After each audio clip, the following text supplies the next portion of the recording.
Guys, তোমাদেরও কি একই অবস্থা যাদের নিজের এলাকাতে সানগ্লাস পরতে অনেক লজ্জা লাগে? তো আমিও আজকে স্টাইলের জন্য অল্প সানগ্লাস পরে বের হলাম। আসলে আমরা যাচ্ছি জোনালি, মানে আমার একটা ফ্রেন্ডের পিসির ঘরে। তো ওদের ঘরে গিয়ে খাওয়া দাওয়া করে, ওদের এলাকাতে একটা ছোট্ট নদী আছে, অত জল নেই তবে অনেক ধার। সেখানে গিয়ে আমরা মজা টজা করলাম।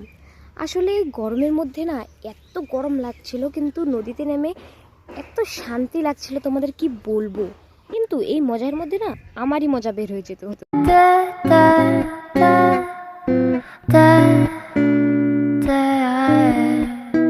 তারপর অল্প ঘুরু ঘুরু করে আমরা বাড়ি ফেরার পথে রওনা হই, কিন্তু আমার স্কুটিটা খারাপ হয়ে যায়।